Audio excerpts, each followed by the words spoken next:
Bismillahirrahmanirrahim.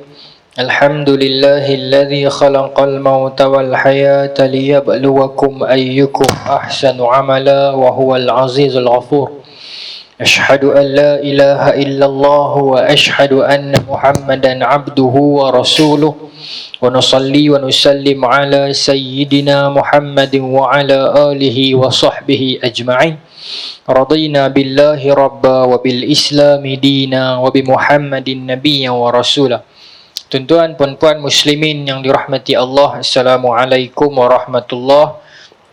Alhamdulillah tuan-tuan, malam ni kita dapat menyambung lagi kita punya pengajian kitab Madza Khasiral A'lam bil Hintatil Muslimin karangan Maulana Abu Hasan Ali An-Nadwi. Kita dulunya kita ada jaluran lah dengan beliau, iaitu ulama kita yang menjadi murid direct dengan beliau. Namun ulama itu baru saja pergi meninggalkan kita, iaitu almarhum Ustaz Syekh Fahmi Zamzam. Syekh Fahmi Zamzam memang pernah berguru dengan Maulana Abu Hasan Ali An-Nadwi. Sekarang ni kita tak ada adalah, saya tak pastilah yang terkenal ni, tak ingat saya tak ada lah, tapi mungkin dalam tu ada. Baik. Maka kita dapat menyambung lah malam ni. Lama dah ni, kau surau yang kedua lah selepas saya berhenti lama. Surau Fahim yang pertama, surau ni yang kedua. Sepatutnya surau ni yang pertama, minggu lepas baru masuk sekolah. Jadi kita kena bertugas di asrama. Saya pun masa bulan puasa baru ni, saya cerita dah kat doktor kan, saya kena GERD dan anxiety. Kena yang tu baru tahu macam mana perasaan dia. Dulu kita duk baca internet, kita rasa macam tak logiknya benda ni kan. Ada orang berhenti kereta tepi jalan takut, ada orang berdebat-debat. Bila saya kena tuan-tuan, rasa dunia tu kelam. KPJ kata ini jantung. Oh lemak jantung pula, dia nak buat scoping, nak masuk tu kan. Lepas tu bila benda ni mak ayah kita tahu, orang tua-tua, biasalah dia pun takut, dia pun tak payah duk check lah apa lah, ingat lah kan. Lepas tu saya start diet lah, makan. Sebab saya tanya cikgu sekolah saya, dia kenal juga. Dia kata kok lepas dia pun skop masuk tu, dia pun buat apa? Dia kata dia check, dia kata perut ada problem. Lepas tu dia kata perut ni dia, tak tahulah cikgu tu cerita, doktor tu kata perut ni dia, orang panggil dia self healing. So kalau sikit-sikit tu kontrol makan, dia akan elok balik. Saya pegang dia punya scoping lah, saya kata okey lah kalau macam tu, saya kontrol makan. Saya kontrol makan, lepas tu saya makan madu lah banyak. Madu tu ada satu ustaz doktor kot yang di internet yang mamu tu, nama apa, Tuan Zamri kan nama dia kan. Dia kata kalau sakit perut ni, madu campur dengan air, makan waktu duha sampai zuhur. Saya duk amal yang tu, saya rasa alhamdulillah lah, sekarang ni perut rasanya tak ada problem dah. Kalau dulu dia selalu sebu kan, angin sentiasa duk ada kan. Tapi anxiety tu tak boleh buang. Yang tu saya tak tahu. Saya pergi klinik Harmoni tu, telebut nama pula dah. Saya pergi klinik tu, doktor tu kata ada cara lah makan pil penenang, tapi dia kata nanti akan bergantung dengan pil tu sampai bila-bila. Baik, tak payah. Jadi kena kontrol. Saya sekarang pun saya ketak kan. Dia jadi takut nak berhadapan dengan orang. Bila saya fikir-fikir, surau ni tak apa. Kalau saya jadi apa-apa, doktor dah. Dekat lah. Kan? Saya berani juga. Kalau ramai-ramai crowd, saya memang tak berani. Sampai sekarang saya tak berani lagi. Dia jadi berdebat. Saya pun tak tahu. Nanti lah habis kuliah nak sembang dengan doktor, apa kaitan ya perut dengan anxiety tu. Memang tuan-tuan masa bulan puasa, tidur malam mimpi mati lah. Jenazah, mati, mayat, apa semua. Masa itu mungkin kita duk hantui kita kot. Lepas tu kebetulan jumpa 2-3 orang yang bekas pesakit GERD anxiety ni. Dia pun cerita benda yang sama, simptom yang sama. Dia jadi vertigo, nak terbalik dan sebagainya. Lama kot tuan-tuan. Sampai saya duk fikir, saya sembang dengan Banjik lah, saya nak buat keputusan, saya nak berhenti ceramah pasal saya takut. Lepas tu fikir-fikir balik, tak apalah, yang surau-surau dekat-dekat kawan-kawan ni saya main jugalah. Kalau tidak, macam mana kita nak bina self-confidence kan. Tapi ada kebaikan lah tuan-tuan. Kebaikan dia bagi saya, ingat mati tu bagus kan. Dulu masa kami sekolah asrama, warden kami tabligh. Dia memang wajibkan kami baca Al-Mulk tiap-tiap malam. Alhamdulillah lekat istiqamah sampai masuk universiti. Lepas tu ialah manusia mudah lupa kan, lupa colang-caling, sat tinggal sat buat, sat tinggal sat buat. Bila saya kena balik anxiety tu, saya tak tinggal dah Al-Mulk tiap malam. Tak kemah lah, saya takut mati. Lepas tu mall memang tak pernah masuk dah. Daripada bulan puasa dulu sampai sekarang, memang hati tak ada terus dekat mall. Bukan kata kita ni bagus tak, takut. Jadi perasaan yang sekali kalau masuk mall, sekali rasa macam mall tu nak terbalik. Rasa macam tu perasaan tu. Saya tak pergi sampai sekarang. Tak pergi langsung lah, kedai runcit ni. Tu pun cepat-cepat keluar. Kebaikan dia yang tu lah. Tapi tak baiklah untuk anak-anak kan. Tapi berjalan kita takut pula kan. Tapi ada kebaikan dia. Baru ni kawan saya seorang kena, dia mai jumpa saya lah, ambil sanad lah kan, sanad anxiety ni. Saya kata benda tu ada kebaikan dia. Tuhan sayang kat kita banyak ingat kat dia, kita banyak selawat, kita banyak istighfar. Saya mula terfikir, kalau orang yang tidak ada agama ataupun orang bukan Islam, bila dia kena penyakit ni macam mana dia nak bergantung? Sebab bila dia kena tu tuan-tuan, dia satu perasaan yang tak boleh gambar. Naik kereta takut, naik tempat tinggi takut, duduk seorang-seorang takut, ramai-ramai takut, diri tak kena, duduk tak kena. Susah tuan-tuan. Lah ni alhamdulillah perut dah okey. Anxiety tu, vertigo tu kadang-kadang dia main juga. Mudah-mudahan lah Allah sembuhkan lah. Mungkin dengan sibuk-sibukkan diri ni dia akan hilang. Tadi nak masuk dia, saya rasa ketang ni. Saya tak apa kot jadi apa-apa hospital dekat. Dia perasaan tu dia akan main. Tapi tak apalah, tak ramai okey. InsyaAllah. Kita sambung tuan lah. Pasal kedua, kita berhenti tu sampai dekat muka surat 78 seingat saya. 77, 78 macam tu. Kita nak pergi terus fasa kedua. Fasa kedua ni pun tak banyak. Muka surat 79. Banyak. Tapi dia, bila saya kaji tengok, dia more tu pembacaan. Dia bukan huraian kuliah. Jadi saya nak pergi sikit bab pasal kedua. Kemudian kita nak masuk bab yang menarik. Pasal ketiga tu nah. Kita baca sikit pasal kedua. Peraturan politik dan ekonomi pada zaman jahiliah. Okey. Yang pertamanya tengok jadi gitu. Ayat liok tak apa Kerajaan yang absolut. Zaman jahiliah merupakan masa yang paling empuk bagi para penguasa yang zalim. Dia kata zaman jahiliah, zaman orang jahiliah ni dia bukan stupid, dia ignorance. Macam tu. Dia nak terjemuh jahil kepada stupid pun tak betul juga, sebab stupid ni dia sufaha. Kan? Sufaha ni bodoh lah. Kalau jahiliah ni dia tak tahu, dia ignorance. Sebab nak kata dia bodoh tak boleh. Sebab ramai orang-orang dalam zaman jahiliah pakar. Sayyidina Umar zaman jahiliah dia pakar. Berapa ramai sahabat-sahabat yang sebelum masuk Islam pada zaman jahiliah, mereka itu pakar pertempuran, pakar syair, pakar sastra Arab, pakar perniagaan, Abdul Rahman bin Auf dan sebagainya, pakar. Jadi dia bukan bodoh, dia bukan sufaha, dia ignorance, dia jahiliah. Sebab tu Nabi sebut dalam hadis, manusia itu umpama galian, khiyaruhum fil jahiliyah wa khiyaruhum fil Islam. Kalau zaman jahiliyah mereka itu legend, depa tu dah power dia orang muda kata amat dahsyat, dah hebat dah zaman jahiliyah. Zaman dia masuk Islam pun dia akan menjadi orang yang amat dahsyat lah, yang power lah, yang orang hormat. Sayyidina Umar zaman jahiliyah dia orang respect, orang takut. Dia masuk Islam tak mengurangkan ketakutan orang kepada dia. Khalid Al-Walid warrior, pahlawan, dia masuk Islam tak mengurangkan kepahlawanan dia. Sa'ad bin Abi Waqqas, panahan dia sangat tepat, sharp shooter, dia masuk Islam tak mengurangkan sedikit pun alignment panahan dia. Tapi dalam Islam kita ni selepas zaman sahabat, siapa yang paling power panah? Imam Syafi'i. Imam Syafi'i kata, aku kalau panah 10 kena. Tapi kalau fatwa mungkin boleh salah, tapi kalau panahan, kalau 10 kena Imam Syafi'i. Baik. Sambung maka dia kata zaman jahiliah ni pemimpin yang zalim, penguasa yang zalim, maka zaman jahiliah adalah zaman yang empuk, zaman yang seronok bagi mereka, sebab rakyat mereka ignorance. Rakyat tak peduli. Pemimpin nak buat apa pun buatlah. Yang penting depa duduk di atas. Kan? Jadi pemimpin dia seronok. Ni bukan cerita Malaysia ni cerita jahiliah. Pemimpin dia akan seronok bila rakyat dia bodoh, sebab dia boleh buat sewenang-wenangnya. Kalau ada pemimpin yang tak berusaha nak memandaikan rakyat dia ataupun membuka ruang informasi kepada rakyat dia, maka pemimpin itu dia memang berniat agar rakyat dia bodoh, agar rakyat itu tidak naik mempertikaikan dia. Korea Utara contohnya kan. Begitu rakyat dibiarkan bukanlah bodoh, ignorance, tak tahu apa-apa, lack of information dan sebagainya, maka dia mudah memanipulasi rakyat dia. Saya fikir politik kita hari ini, meskipun kita mungkin berbeza pendapat dengan mana-mana tokoh kepimpinan, mana-mana parti dan sebagainya, tetapi saya yakin sekurang-kurangnya dia lagi okey daripada hari itu. Bukan hari itu, zaman saya kecil-kecil lah, zaman tuan-tuan muda.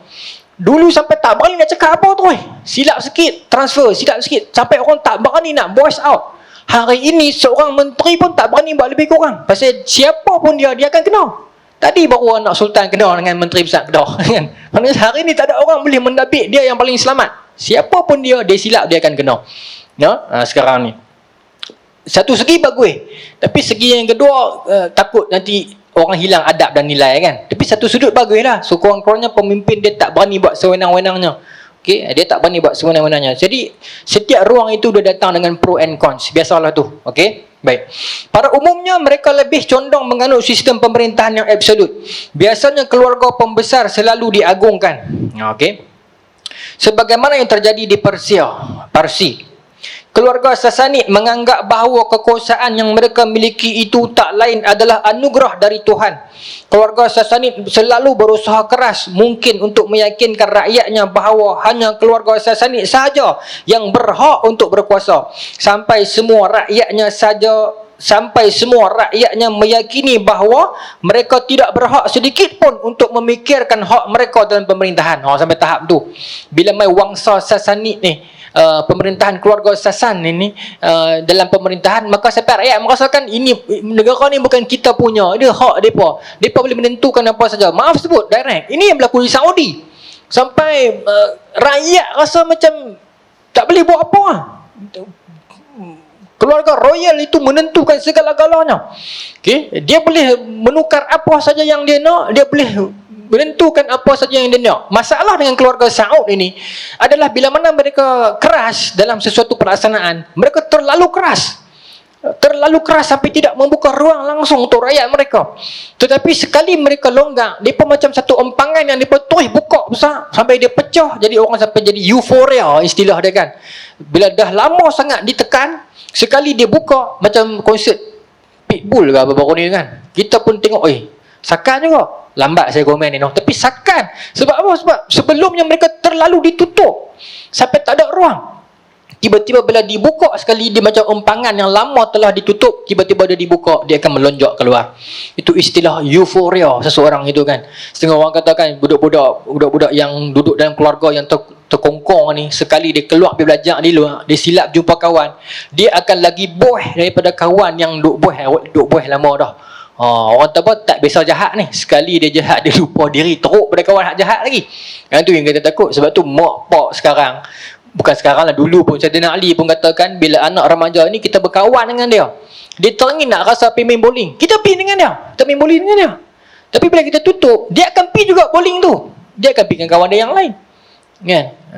Macam tu lah misalnya. Kalau karaoke macam mana Ustaz? Karaoke tak payahlah pergi karaoke di rumah lah. Beli set tu di rumah, nyanyi di rumah lah. Bukan apa pergi tempat tak apa manis melainkan orang boleh buat satu karaoke yang cerah, yang nampak. Yalah, karaoke ni saya pun rajin pergi dulu zaman bujang kan. Okey je pergi menyanyi, balik tu pergi semayang. Tapi saya faham suasana dia tu tak menggambarkan satu bi'ah soleh yang katakan, satu suasana yang soleh yang tu nampak jahat lah kan. Kalau orang boleh buat satu yang nampak ceria, yang nampak terang menerang kan, tapi tak payahlah, nyanyi di rumah sudahlah.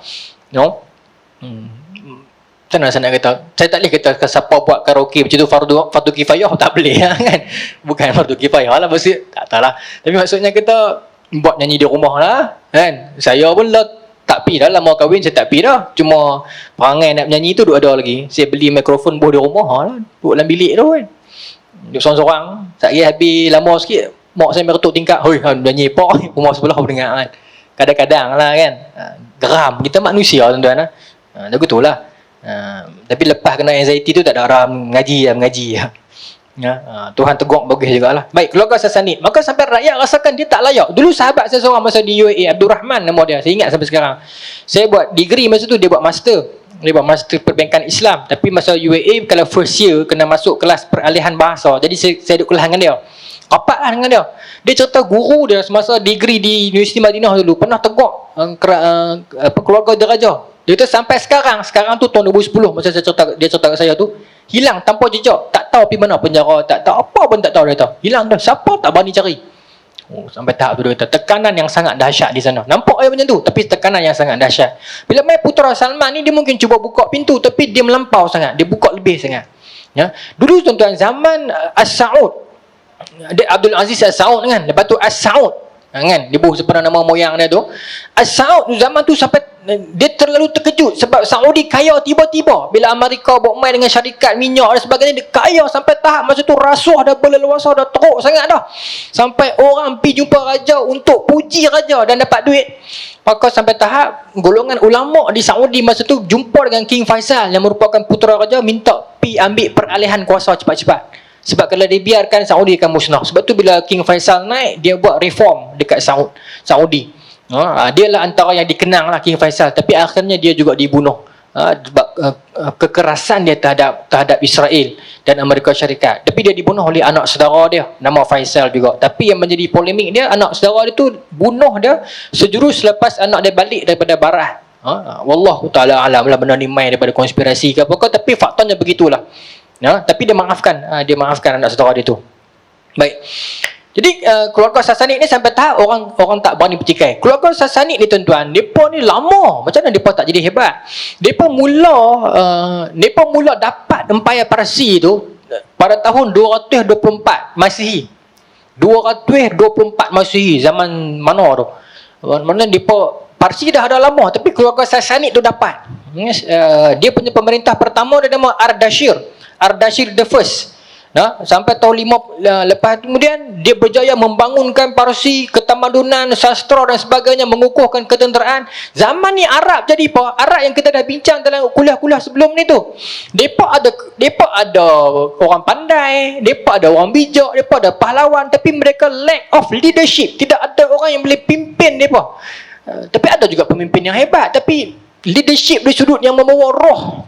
Ada orang boleh memimpin, tapi kepemimpinan yang tanpa roh, dia akan berlalu macam tu ya.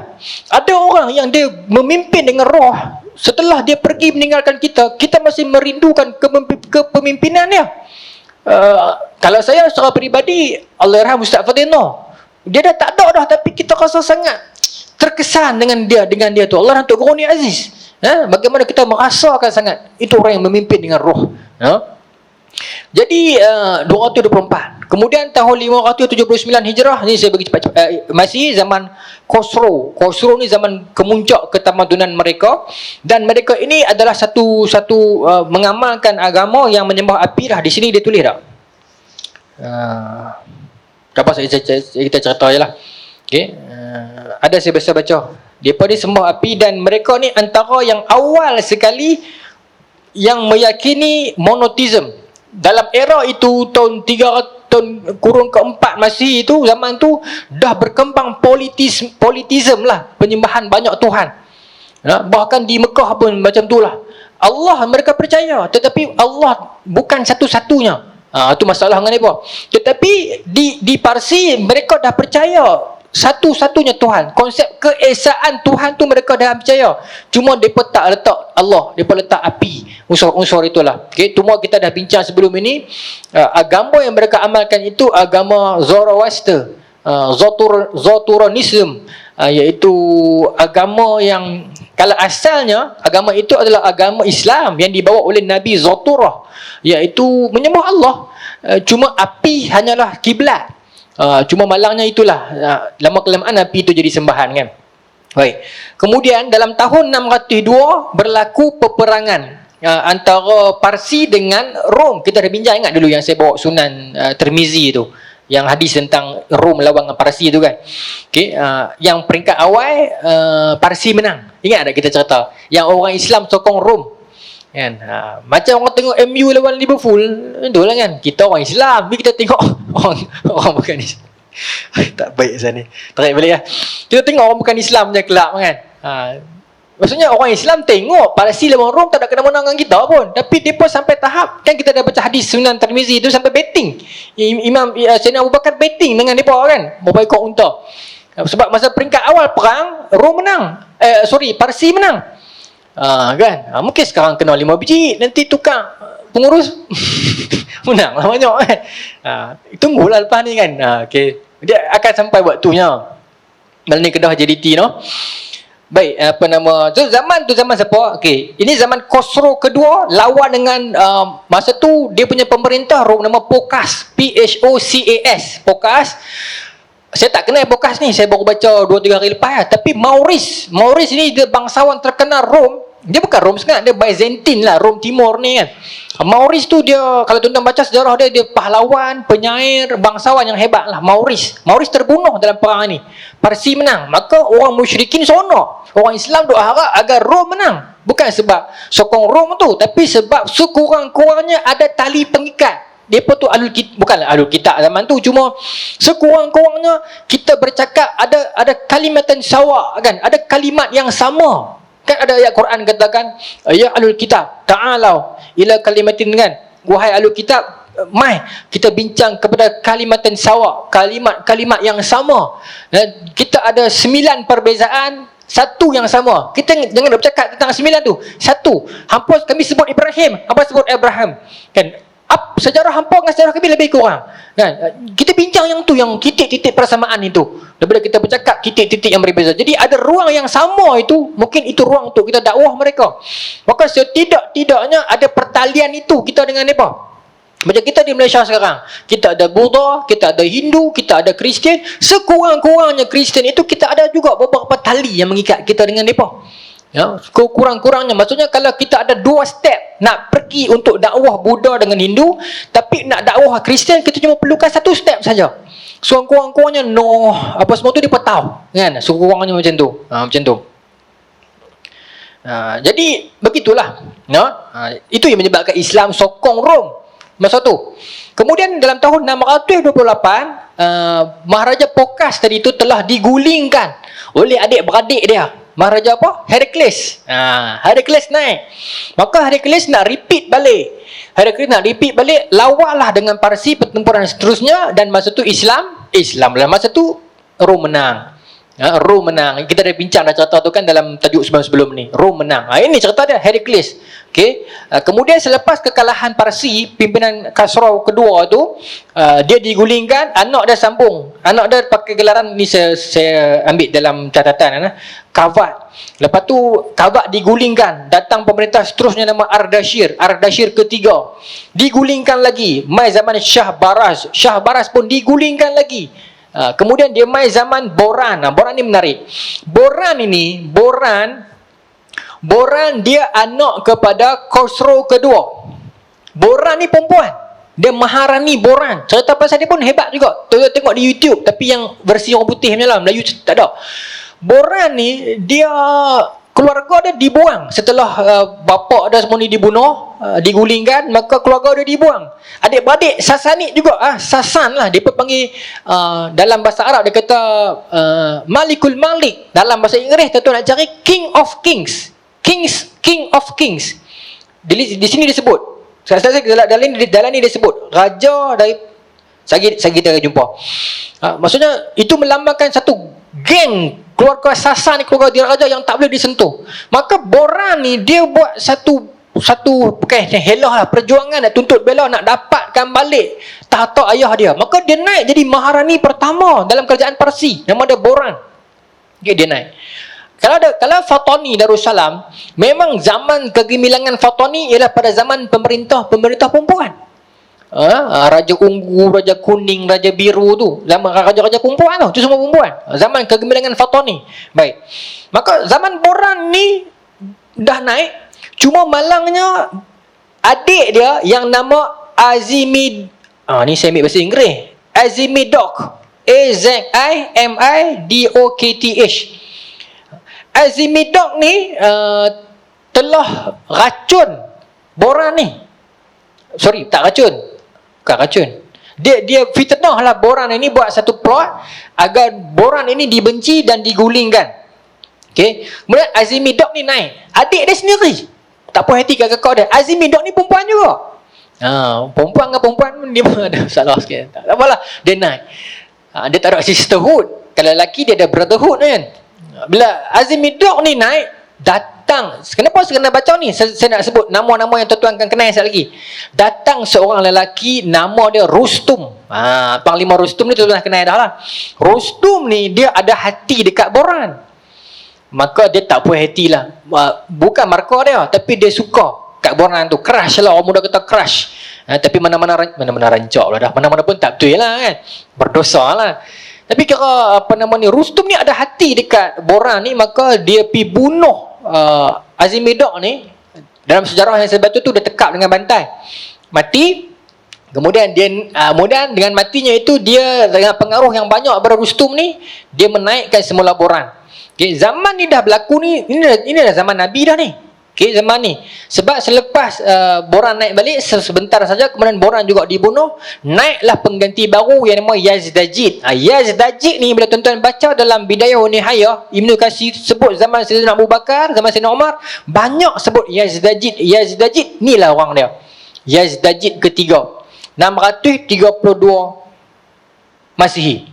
Okey, dia pimpin lah. Okey, 632 Masihi. Zaman ni zaman Nabi ke? Nabi ada lagi, sat. Yang pastinya perang Qadasiyah berlaku 636.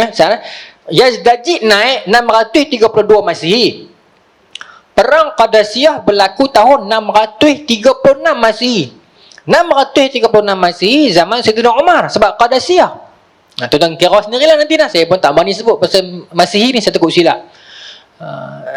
Jadi zaman Sayyidina Umar, maksudnya Yazdajid dah ada dah zaman Qadasiyah tu. So, zaman tu Panglima Rustum memang terkenal. Satu lagi Panglima apa yang terkenal, Parsi, Hurmuzan. Saya masih ingat dalam satu kisah disebut Ibnu Katsir dalam Bidayah wa Nihayah, bila mana sebelum pertempuran Qadasiyah berlangsung, zaman tu geng-geng, sebab macam ni, dia pun pecah dua. Zaman Sayyidina Abu Bakar yang duk lead perang Khalid Al-Walid. Okay, clear. Zaman Sayyidina Umar kata kita pecah dua tim tu serentak, simultaneously. Satu geng attack Rom, satu geng attack Parsi. Khalid Al-Walid diturunkan jawatan. Yang jadi ketua attack Rom ialah Abu Ubaidah Al-Jarrah. Yang jadi ketua attack Parsi ialah Sa'ad bin Abi Waqqas. Okay, pecah dua.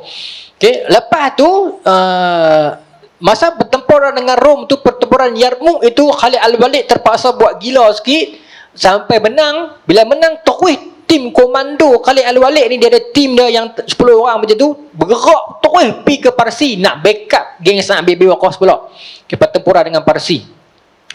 Kemudian Khalid Al-Walid and the gang komando elit yang tak berapa ramai ni pun redah satu kampung demi satu kampung. Terus nak sampai dekat tim Islam yang besar tu, dia masuk ke satu perkampungan nama Harrah. Perkampungan nama Harrah. Masa tu Yazdajid ni hantar seorang lelaki, nama dia Allahumma salli ala Muhammad, Abdul Masih. Abdul Masih, bila sebut Abdul Masih, clear lah tuan-tuan, siapa dia? Kristian lah tentu, Masih. Okay, Abdul Masih. Sebab ada catatan mengatakan Parsi era-era hujung dia, geng-geng Sasan ni dah jadi Kristian. Saya contoh.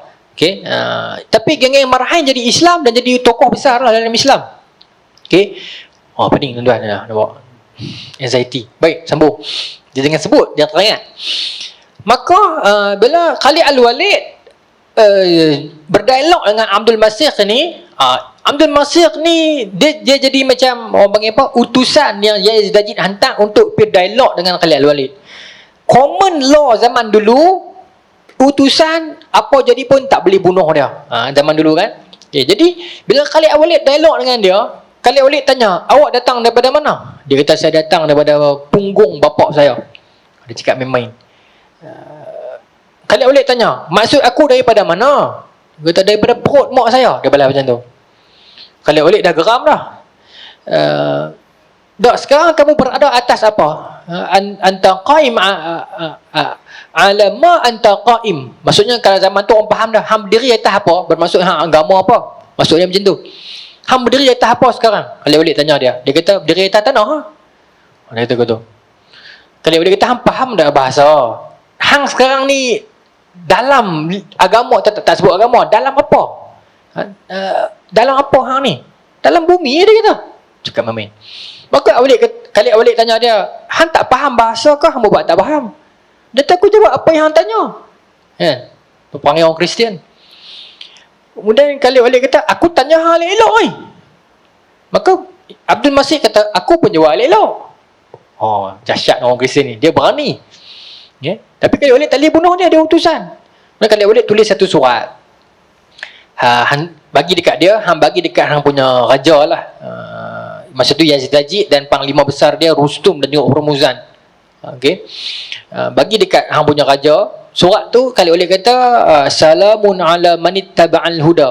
Sejahtera kepada orang yang mengikut hidayah. Tu memang surat orang Islam hantar kepada tentera musuh memang macam tu dulu. Okey. Sejahtera kepada orang yang ikut hidayah. Bermaksud kalau hangpa masuk Islam hangpa sejahtera. Tak masuk Islam tak. Kita mungkin boleh guna sunnah tu no. Jumpa orang kawan-kawan kita kan, salamun ala manittaba'al huda kan. Selamat sejahtera kepada kamu kalau kamu ikut hidayah kan. Kalau Alik kata Maha suci Allah yang telah menghancurkan kamu, memecah belahkan kamu, merendahkan kamu, menghinakan kamu.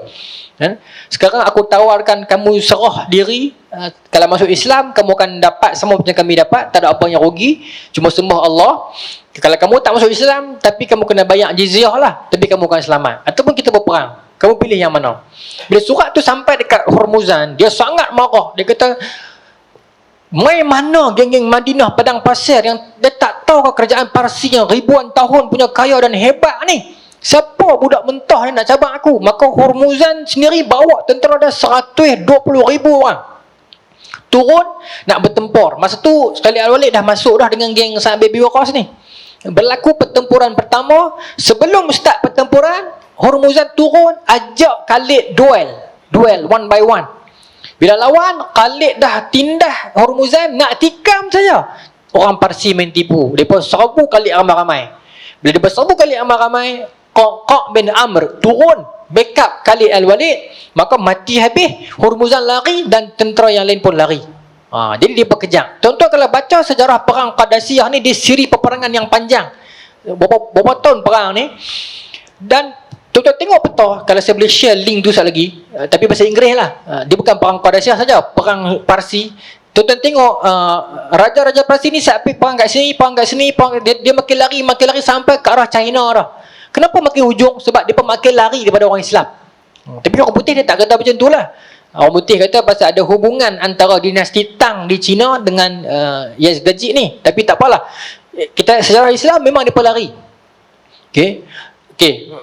Berlaku perang yang lepas pada tu berlaku perang apa namanya Zu Salasil ataupun pertempuran rantai. Pertempuran yang awal lah ni.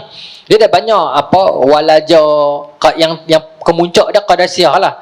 Perang rantai ni, Hormuzan perintahkan semua askar dia bubuh rantai dekat kaki. Rantai dan bola rantai yang besar tu. Bola besi tu. Ikat di kaki. Dan baju yang berat.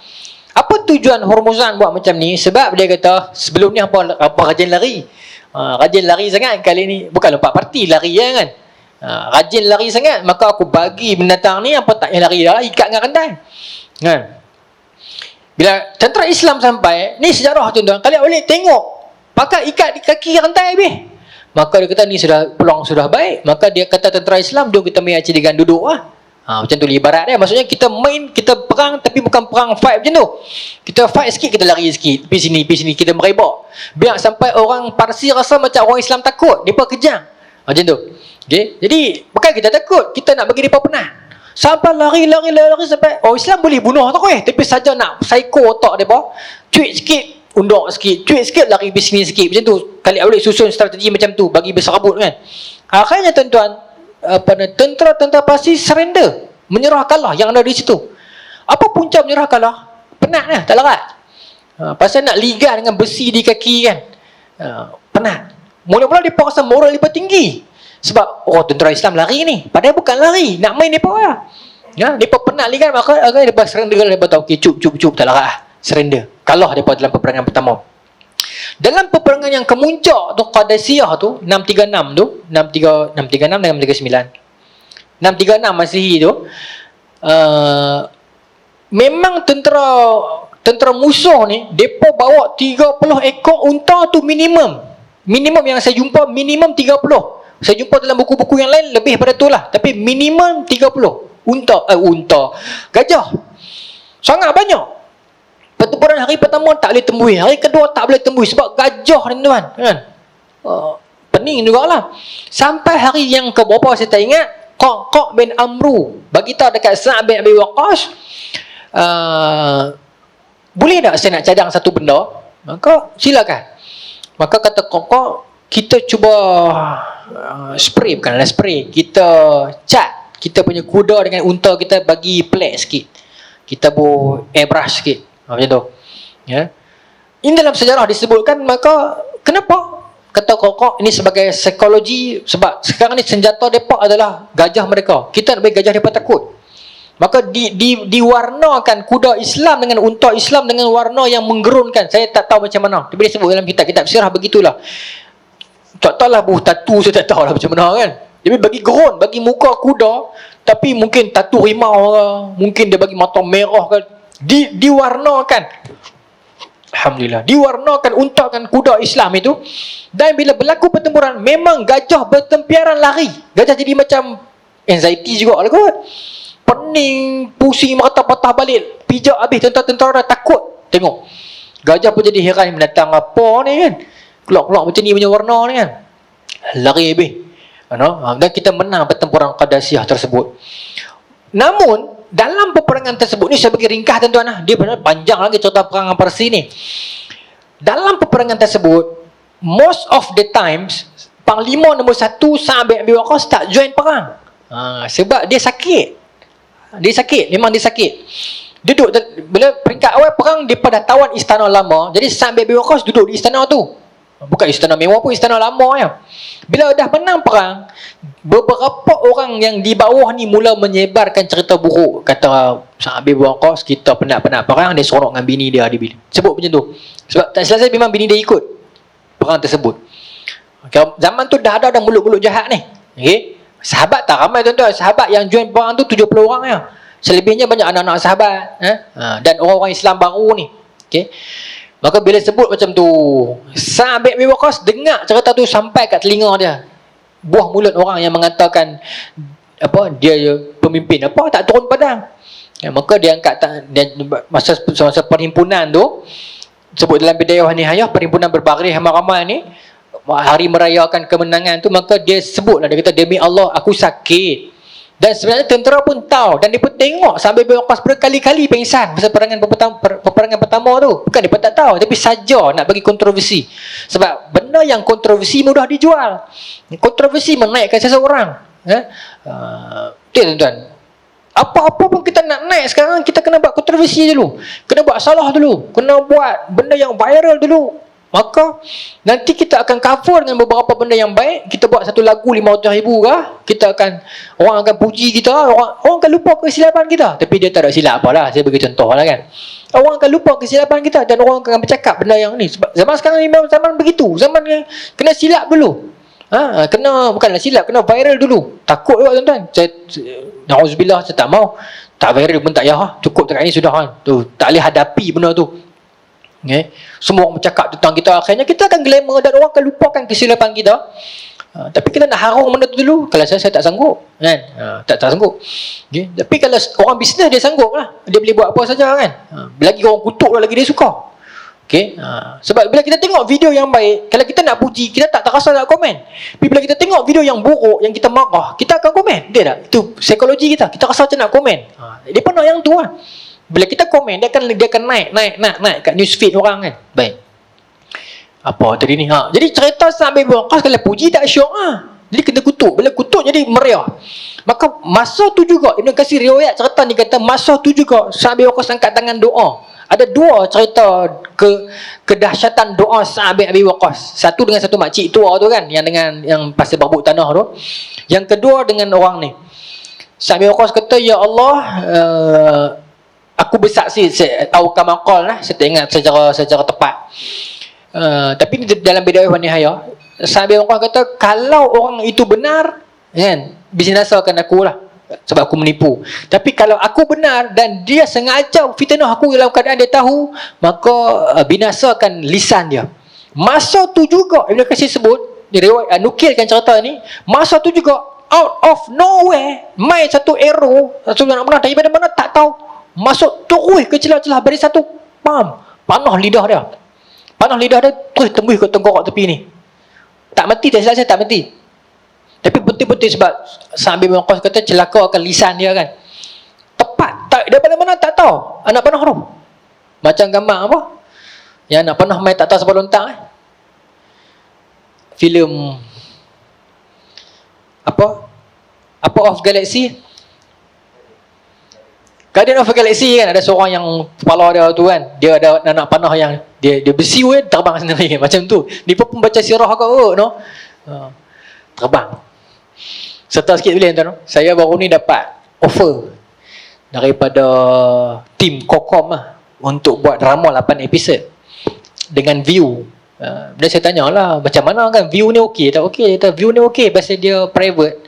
So dia tak ketat macam TV lain. Dia longgang. Maksudnya longgang di sudut, nak merapu pun boleh merapu. Tuan tengoklah keluarga Bahadon, Black tu kan. Nak seksi pun boleh, nak mencarut pun boleh, ataupun dakwah yang betul-betul tak ada limit lah. Maksudnya kita nak cakap, nak maki terus ke pun boleh juga. Dia ada pro and con. Cuma point dia adalah bila orang-orang sini banyak mengisi yang ke arah itu, nampak macam view ni teruk lah. Jadi sebab tu hasrat yang baik, memang view offer dia 8 episod.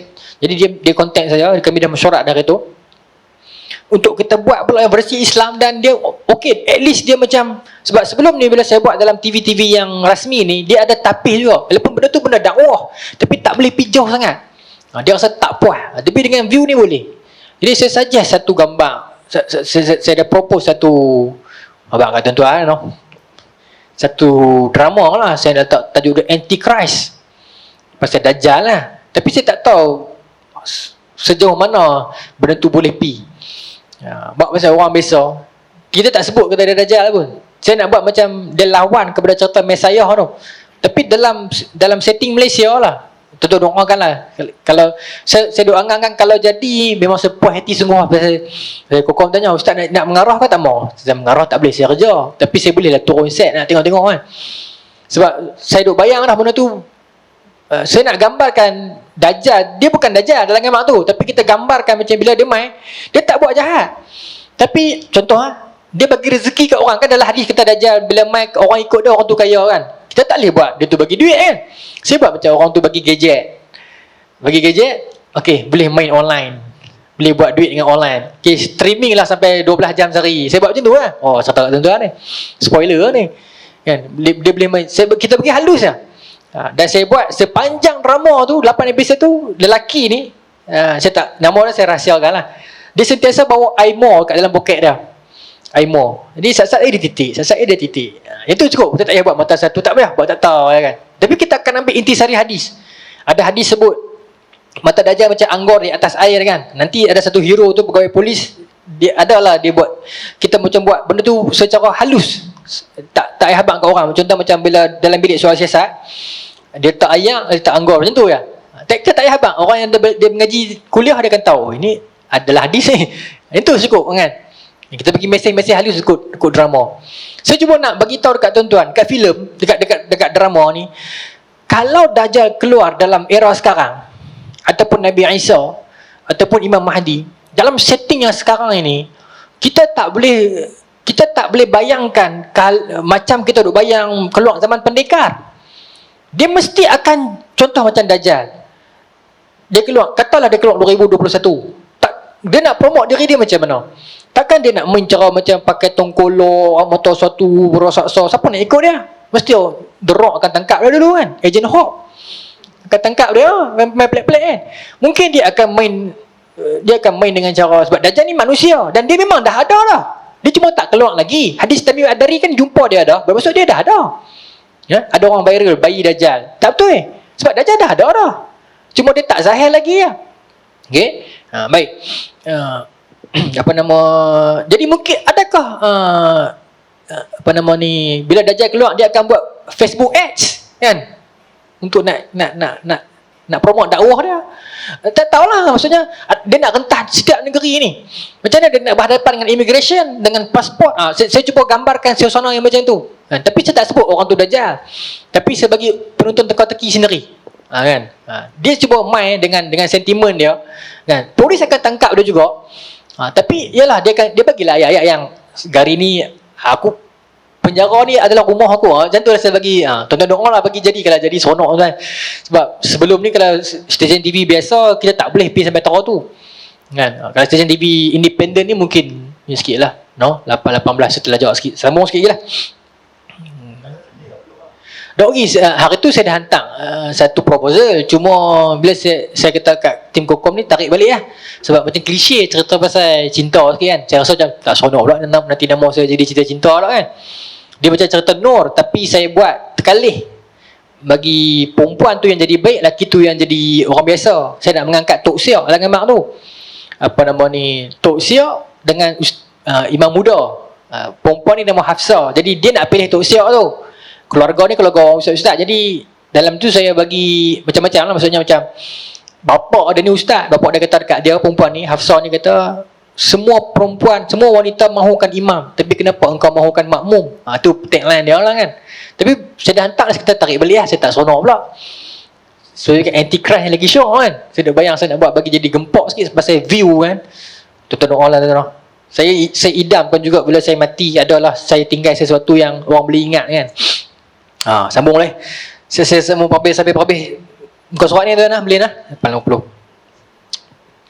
Okay, jadi 636 Qadasiyah. Lepas tu tuan-tuan, Yazdajid mati antara sempadan Parsi nak pergi ke China. Sebab tu saya kata mereka dah establish hubungan dengan China dah. Dinasti Tang sebelumnya.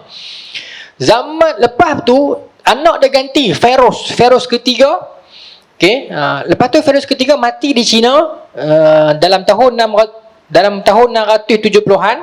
Okay, 670 kat sini. Cerita yang menarik adalah masa dia mati, dia wasiatkan agar dia tak ada royal, tak ada pengkebumian diraja. Dia ditanam biasa saja, tetapi Maharaja Gongzo masa tu, Maharaja dinasti Tang, nak menghargai kawan dia. Sebab dinasti Tang masa ni banyak ambil karya, banyak ambil idea daripada Parsi. Maka dia perintahkan kuda seekor kuda untuk tawaf kubur Feroz ketiga ni sebanyak 30 kali. Itu dia sebut dalam sejarah dunia. Okay. Kemudian dia mati di sana lah. Maksudnya mereka banyak ke arah China dah, dinasti Tang masa tu. Tetapi Saki Baki ataupun Marhain Parsi itu perlu Islam, dan mereka lah yang mengangkat Islam. Saya sebut dalam page saya sebelum ni, tuan-tuan baca dah, yang Abdul Malik bin Marwan, Khalifah Umayyah, dia masuk Masjidil Haram. Dia perlu di Damsyik, tapi satu ketika dia nak pergi buat haji, dia pergi Mekah, kemudian musim-musim tak apa nak ramai lagi, dia pergi masuk Masjidil Haram kan. Saya cerita dah yang tu kan. Imam Rahimur Rumuzi sebut dalam kitab dia Muhaddisul Fasil Bainar Rawi wal Wa'i, khalifah ni dia main, dia tengok ramai banyak usrah. Maka dia kata kepada pegawai dia tu, usrah siapa? Dia sebut seorang-seorang nama. Satu-satu Makhul, apa semua tu kan, sebut satu-satu nama. Semua itu adalah orang Parsi. Tok guru tu. Maka terus dia balik ke istana dia, dia panggil semua bumi putera lah, Melayu lah, senang abang. Di Mekah kira orang Arab lah, Quraisy lah. Tapi maksud majoriti. Dia panggil semua main berhimpun di Dewan Melayu ni, Dewan Quraisy ni. Dia marah. Dia kata Allah telah muliakan kamu dengan adanya kiblat di sini dan Nabi dalam kalangan kamu. Kita sekali lah, sebab Abdul Malik bin Marwan ni dia orang Madinah. Okay? Jadi tiba-tiba kamu nak menjahanamkan kemuliaan ini. Kamu biarkan orang Parsi mengguling, sedang belajar dan akan meninggalkan kamu. Bangkit seorang lelaki mengatakan qadar Allah, ini takdir Allah. Maka dia maki lah. Dia kata takdir Allah apa? Sedang kamu duduk lena di rumah, mereka sedang penuh di masjid belajar. Mereka sedang mengaji ilmu belajar, sedangkan mereka dulu kita perang dengan mereka, kita ambil mereka, mak bapak mereka main sebagai hamba. Tuan-tuan, lebih kurang lah. Nenek moyang mereka main ke negara kita ni sebagai pekerja-pekerja ya, hamba-hamba kita. Tapi anak dia study sampai jadi tok guru dan dihormati sampai kita memerlukan mereka. Mereka membentuk komuniti yang besar dan mereka boleh berniaga sesama mereka. Mereka boleh ada union mereka, belajar sama mereka, silibus mereka sendiri, dan akhirnya kamu akan ditenggelamkan. Tuan-tuan, berlaku dah sekarang kan? Berlaku dah sekarang ni. Ya, sekarang di sana pun berlaku, di sini pun begitulah. Macam minoriti ini, bukan saya kata Melayu lemah tuan-tuan. Tuan-tuan pergi di negara barat, saya tak pernah pergi, tapi Abang Faizul semua biasa duduk kan. Tuan-tuan akan nampak Melayu hebat di sana, sebab dia minoriti. Sebab tu saya kata minoriti ni dia lain. Saya masa dulu saya buat rumah, orang Indonesia, tukang buat rumah saya memang rajin, bagus semua kan.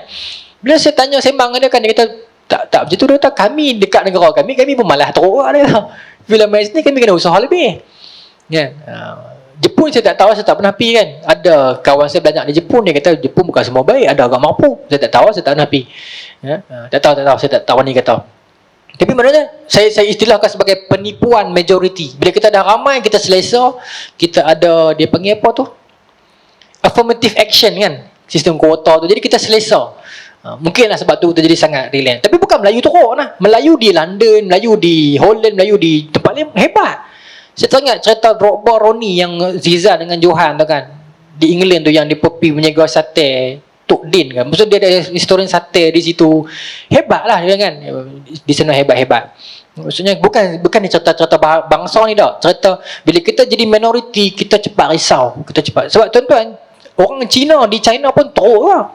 Saya belajar bahasa Mandarin, saya punya lausa, guru saya, dia kata kami tak suka orang Cina di China, dia kata kotok, dia kata dengan malas, dia kata, saya tak tahu lah kan.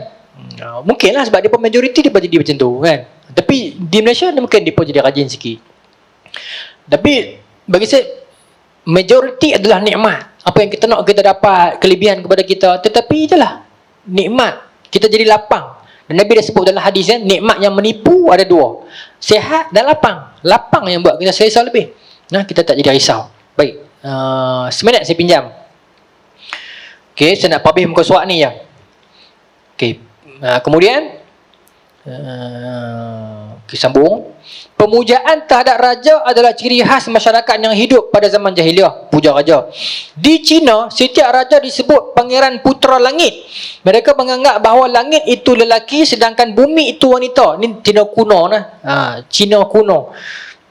China kuno, dia percaya langit adalah lelaki, bumi adalah wanita. Bila berlaku persetubuhan, yang keluar jadi anak langit dan bumi itu adalah raja. Okey. Pelik, merepek lah.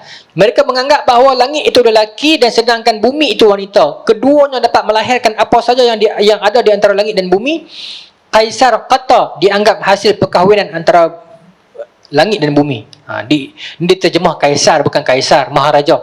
Sebab kalau kita faham dalam istilah kita, kaisar ni dia merujuk kepada Raja Rom, Caesar kan. Tapi ini terjemah kata kaisar, bukan kaisar lah, maharaja lah. Baik. Biasanya seorang maharaja dianggap sebagai bapa dari seluruh rakyatnya. Ia berhak untuk berbuat apa saja yang dikehendakinya. Rakyat Cina mengatakan kaisar kata satu, engkau adalah ayah dan ibu rakyat. Ketika Kaisar Li Yan meninggal dunia, seluruh rakyat Cina ikut berduka cita. Li Yan ni saya cari semalam, tak jumpa. Cuma saya jumpa satu disebut Li Yan, Y-U-N. Yang tu adalah legenda dia. Kemungkinankah yang sama ataupun yang lain saya tak pasti. Tapi Li Yan itu memang legenda dah dahsyat lah. Orang percaya kata dia anak Tuhan yang diutuskan untuk memerintah Cina dan sebagainya. Orang cium keranda dia bila dia mati. Mungkin orang yang sama lah. Sebab dalam ni dia ejal Li Yan, Y-A-N. Okay. Ketika Li Yan meninggal dunia, seluruh rakyat Cina berduka cita. Seluruh rakyatnya menunjukkan rasa duka citanya sampai ada yang melukai mukanya dengan jarum. Sebahagian ada yang menggunting rambutnya. Bahkan sebahagian yang lain ada pula yang memupulkan telinganya pada keranda jenazah. Mengagungkan tanah asal dan keturunan yang merupakan ciri khas orang-orang yang hidup pada zaman jahiliah. Maksudnya zaman tu orang puja pemimpin lah. Okay? Puja pemimpin. Dalam Islam pun ada konsep taat pemimpin, wala ada kan. Tetapi dia ada limitasi dia juga lah. Dia ada limitasi dia, tentulah. Sebab dalil Sayyidina Umar sendiri pernah bukan diugut. Seorang wanita bangkit kata kat Sayyidina Umar kan, perintah dengan adil, kalau tak adil pedang dia akan ajak kamu. Perempuan berani kata. Sedangkan Sayyidina Umar tegas. Tetapi mereka hormat Sayyidina Umar sebagai pemimpin. Maksudnya kita hormat. Bila kita tak boleh kita lawan pemimpin tu sampai tahap kita terlupa tempat. Contoh dalam majlis rasmi, kita memang orang yang bekerja, dia memang bos kita. Kita berbeza dengan dia macam mana pun, dia datang sebagai pemimpin, kita kena hormat dia lah kan? Kena hormat dia lah. Itu yang dikatakan adil, meletakkan sesuatu pada tempatnya. Macam seorang anak raja, pada posisi dia, kita kena hormat dia sebagai anak raja, hormatlah kan. Tapi bila dia beraksi sebagai seorang pengurus bola sepak, at that moment kita bolehlah argue dengan dia sebab ketika itu dia pengurus bola sepak. Tapi ketika dia sebagai seorang anak raja, kita kena hormat dia sebagai raja. Bagi saya lah, Ya, bagi saya kalau kita berbeza pendapat dengan dia dalam urusan ini, saya rasa okey sebab dia pun okey. Tapi dalam urusan pemerintahan, perlembagaan, tak boleh kita kena hormat dia sebagai dia apa? Kelah keturunan dia raja, kena hormat jugalah kan. Kita tak menyembah mereka tapi hormat. Tapi when it's come to football, yes, kita boleh argue sebab dia at that time dia manager. Kan? Bagi saya macam tu. Kalau kita boleh faham perbezaan itu, insya-Allah lah harmoni lah. No? Macam di kuliah. Saya mungkin saya lebih sikit kan. Tapi bila saya pergi di tempat lain, contoh pergi di SUK, kena hormat Abang Faizul lebih sikit kan. Pergi di hospital jumpa doktor, hormat doktor lebih sikit kan. PTM macam tu lah. Ada ruang dia lah kan. Masuk track lumba kereta, Abang Jack lebih sikit. Kita kena hormat, kita kena hormat posisi orang lah. Okay. Kalau berlaku begitu, insya-Allah harmoni kehidupan ini. Wallahu taala alam. Tuan-tuan, terima kasih banyak-banyak. Alhamdulillah lega lah, tak pingsan. Duk takut jatuh ni. Ya, tuan-tuan doakan saya lah tuan-tuan. Mudah-mudahan insya-Allah kita sambung bulan depan. Bulan depan saya Mak Cik Siap kita pergi kepada fasal 3. Saya teringat kita, baru nak kata, tak ada dah TV. Hilang ke? Allah. Insya-Allah. Kena buat hudud dah kat Seberang Jaya ni. Saya teringat saya nak hantar kat doktor link video tu yang tentera Parsi lari tu kan. Ke depan kalau saya ada link video, tapi orang putih tak apa, tuan-tuan faham kan. Kita tengok video tu, grafik dia, ni kita cerita seronok. Bulan depan kita nak masuk fasal ketiga, menarik sikit sebab Qaswat 91 dia ada cerita pasal bila Islam dah bertapak di hati orang jahiliah apa jadi. Tu seronok tuan-tuan, memang seronok sebab dia buat cerita contoh-contoh, cerita Ma'is, cerita Amru bin Jamuh yang tuan-tuan jangan tinggal lah. Saya takut saya pula tinggal. Mudah-mudahan lah kita istiqamah insya-Allah. Ya Allah Ta'ala. Lepas ni ramai sikit tau sebab saya nak berhenti dah. Di Sutura Prima saya nak stop, Pojai saya nak stop. Saya nak kurangkan, jadi saya nak beritahu kalau main sini lah, kalau nak main dengan saya kan. Saya abang saya siap lah no? Sini saya tak stop lah. Allah Ta'ala alam. اللهم ارزقنا فهم النبيين وحفظ المرسلين ولهم الملائكة المقربين واهدنا في هداية العارفين برحمتك يا أرحم الراحمين اللهم اجعل جمعنا هذا جمعا مرحوما وترفقنا من بعد تفرقا معصوما ولا تجعلنا إلا فينا ولا معنا ولا تبعونا شيئا ولا مطودا ولا محروما ربنا آتنا في الدنيا حسنة وفي الآخرة حسنة وقنا عذاب النار وصلى الله على سيدنا محمد وعلى آله وصحبه أجمعين والحمد لله رب العالمين السلام عليكم ورحمة الله وبركاته.